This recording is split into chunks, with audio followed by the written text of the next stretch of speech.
फातिमा की रानी माँ, प्रभु यीशु की माँ, आसरा तू ही है माँ।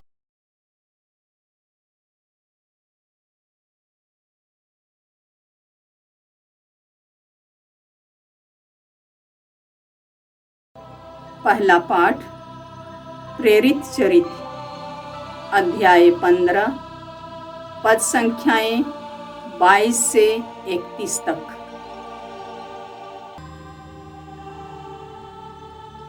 पाठ का मूल वाक्य है, पवित्र आत्मा और हमें यह उचित जान पड़ा कि इन आवश्यक बातों के सिवा आप लोगों पर कोई और भार ना डाला जाए।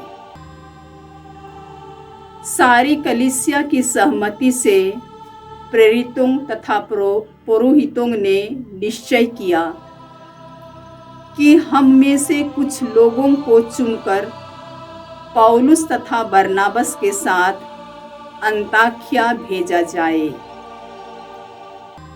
उन्होंने 2 व्यक्तियों को चुन लिया जो भाइयों में प्रमुख थे, अर्थात यूदस को जो बरनाबस कहलाता था तथा सीलस को, और उनके हाथ यह पत्र भेज दिया। प्रेरित और पुरोहित आप लोगों के भाई अंताकिया, सीरिया तथा सिलिसिया के गैर यहूदी भाइयों को नमस्कार कहते हैं। हमने सुना है कि हमारे यहाँ के कुछ लोगों ने, जिन्हें हमने कोई अधिकार नहीं दिया था, अपनी बात से आप लोगों में घबराहट उत्पन्न की और आपके मन को उलझन में डाल दिया है। इसलिए हमने सर्वसम्मति से निर्णय किया कि हम प्रतिनिधियों को चुन लें और उनको अपने प्रिय भाई बरनाबस और पौलुस के साथ, जिन्होंने हमारे प्रभु यीशु मसीह के नाम पर अपना जीवन अर्पित किया है, आप लोगों के पास भेजें। हमने यूदस और सीलस को भेजा है, वे भी आप लोगों को वह सब मौखिक रूप से बता देंगे। पवित्र आत्मा को और हमें यह उचित जान पड़ा कि इन आवश्यक बातों के सिवा आप लोगों पर कोई और भार ना डाला जाए। आप लोग देव मूर्तियों पर चढ़ाए हुए मांस से, रक्त से, गला घोंटे हुए पशुओं के मांस से और व्यभिचार से परहेज करें। इनसे अपने को बचाए रखने में आप लोगों का कल्याण है। अलविदा। वे विदा होकर अंताकिया चल दिए और वहां पहुंचकर उन्होंने भाइयों को एकत्र कर वह पत्र दिया। पत्र की सांत्वनापूर्ण बातें पढ़ने के बाद लोगों को बड़ा आनंद हुआ। प्रभु की वाणी। ईश्वर को धन्यवाद। भजन अनुवाक्य। हे प्रभु, मैं राष्ट्रों के बीच तुझे धन्य कहूँगा। हे प्रभु, मैं राष्ट्रों के बीच तुझे धन्य कहूँगा। हे ईश्वर, मेरा हृदय प्रस्तुत है मेरा हृदय। मैं गाते हुए तेरी स्तुति करूँगा। सारंगी और सितार बोल उठे। मैं प्रभात से पहले ही प्रभु की स्तुति करूँगा। अनुवाक्य। हे प्रभु, मैं राष्ट्रों के बीच तुझे धन्य कहूँगा। हे प्रभु, मैं राष्ट्रों के बीच तुझे धन्य कहूँगा। हे प्रभु, मैं राष्ट्रों के बीच तुझे धन्य कहूँगा। मैं देश विदेश में तेरा स्तुति गान करूँगा। आकाश के सदृश ऊंचा है तेरा प्रेम, और तारा मंडल के सदृश तेरी प्रतिज्ञता। हे ईश्वर, तू स्वर्ग से भी महान है। तेरी महिमा समस्त पृथ्वी में व्याप्त है। अनुवाक्य: हे प्रभु, मैं राष्ट्रों के बीच तुझे धन्य कहूँगा। हे प्रभु, मैं राष्ट्रों के बीच तुझे धन्य कहूँगा। जय घोष। आलेलुया। प्रभु कहते हैं, मैंने तुम्हें मित्र कहा है, क्योंकि मैंने अपने पिता से जो कुछ सुना है वह सब तुम्हें बता दिया है। आलेलुया। प्रभु आप लोगों के साथ हो और आपकी आत्मा के साथ। संत योहन के अनुसार प्रभु यीशु ख्रिस्त का पवित्र सुसमाचार। हे प्रभु, तेरी महिमा हो। अध्याय 15 पद संख्याएं 12 से 17। यीशु ने अपने शिष्यों से यह कहा, यह मेरी आज्ञा है। मैंने जैसे तुम लोगों को प्यार किया, वैसे ही तुम भी एक दूसरे को प्यार करो। अपने मित्रों के लिए अपने प्राण अर्पित करने से बड़ा किसी का प्रेम नहीं। यदि तुम लोग मेरी आज्ञाओं का पालन करते हो तो तुम मेरे मित्र होगे। अब से मैं तुम्हें सेवक नहीं कहूँगा। सेवक नहीं जानता कि उसका स्वामी क्या करने वाला है।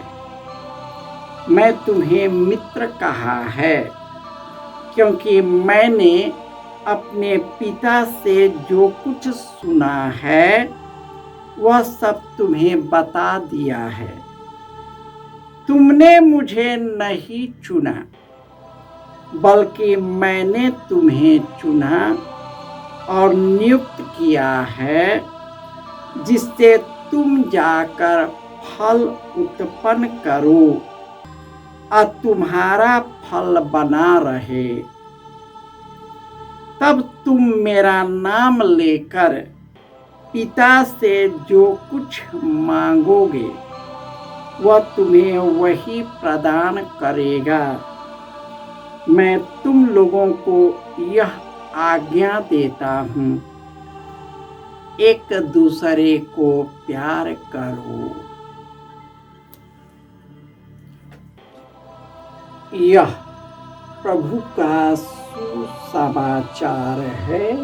हे क्रिस्त, तेरी स्तुति हो। क्रिस्त में प्यारे भाइयों और बहनों, प्रभु यीशु ने अपने शिष्यों को यह आज्ञा दी, जैसे मैंने तुम्हें प्यार किया है उसी प्रकार एक दूसरे को प्यार करो। अपने मित्रों के लिए अपने प्राण अर्पित करने से बड़ा कोई चीज नहीं होता। यदि तुम मेरी आज्ञाओं का पालन करोगे तो मेरे मित्र सिद्ध होगे। यदि तुम मेरा नाम लेकर जो कुछ मांगोगे मैं तुम्हें वही प्रदान करूंगा। ईश्वर चाहता है कि हर एक व्यक्ति खुशहाल और सुखी रहे, एक दूसरे की मदद करे, एक साथ मिलकर यीशु की स्तुति करें, ईश्वर की आराधना करें, उससे जुड़कर पवित्र जीवन व्यतीत कर सके। जब कलीसिया बढ़ने लगी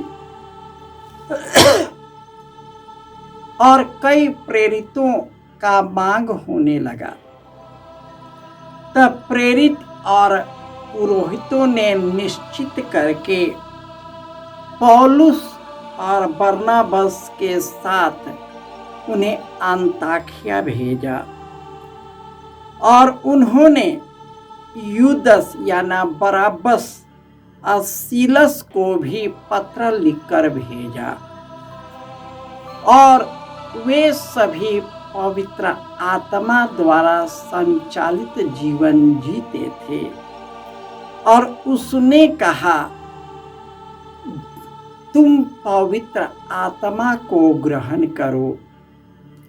जिन लोगों पर हाथ रखा जाएगा, ईश्वर पवित्र आत्मा को भेजेगा और तुम्हें पवित्र आत्मा द्वारा तुम्हें पवित्र करेगा। तुम देव मूर्तियों के चढ़ावे हुए मांस से, रक्त से, गला घोटे हुए पशुओं के मांस से, वह विचार से परहेज करो। अपने आप को अपवित्रता से, दूषण से बचे रहो। दुष्टों के हाथ से बचते रहो, क्योंकि उस समय शारीरिक पाप बहुत था और वेश्यागामी, पुरुषगामी और अन्य प्रकार के अनैतिक संबंध बनाते थे। और पौलुस और सिलास ने उन्हें पवित्र होने की शिक्षा देता है। उन्होंने उसके लिए प्रतिनिधियों को भेजा ताकि वे जा करके यीशु की शिक्षा लोगों को सुना सके, यीशु के जैसे पवित्र बने। और यीशु ने कहा है, जो मेरी आज्ञाओं का पालन करता है वही मुझे प्यार करता है। यदि हम असत्य के मार्ग पर चलते हैं, घूसखोरी करते हैं, सूदखोरी करते हैं, हम अनैतिक रूप से पैसे जमा करते हैं, बेईमानी से पैसा जमा करते हैं, घूस देते हैं, घूस लेते हैं अपने काम को करने के, ये सब अनैतिक है।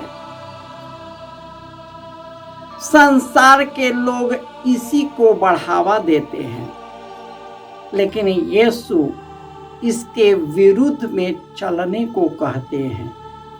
यही कारण है, जो कोई संसार के विरुद्ध कार्य करेगा, संसार उस पर हावी होगा, लेकिन इसी दुनिया तक उसके बाद उनकी कोई ताकत नहीं रह सकती। हमारे लिए अनंत जीवन दिया गया है। यीशु इस दुनिया में थे, वे पुनर्जीवित हुए, अपने शिष्यों को दर्शन दिए, विषम परिस्थितियों में उनका साथ रहा, और जो सहायक पवित्र आत्मा को देने का वादा किया था उसे भी पूरा किया, ताकि उसी से जुड़कर हम अशुद्ध बने। यदि हमने पाप किया है तो पश्चाताप करते हुए यीशु के पास लौट आए। वह हम पर दया करेगा, हमारे पापों से शुद्ध करेगा, हमें भला चंगा करेगा और अपना शिष्य बना लेगा। तो पश्चातापी और विनम्र भाव से यीशु के चरणों में अपने आप को समर्पित करें और यीशु हमें गले लगाने के लिए जो अपने आप को क्रूस पर कुर्बान किया, हमें स्वीकार करने के लिए अभी भी तैयार है। तो आइए हम उनसे दया याचना कर उनके ओर लौट आए और पवित्र और निष्कलंक जीवन बिताते हुए सेवा कार्य करते रहे, जो कार्य यीशु ने अपने प्रेरितों के द्वारा हम लोगों को सौंपा है। जय यीशु।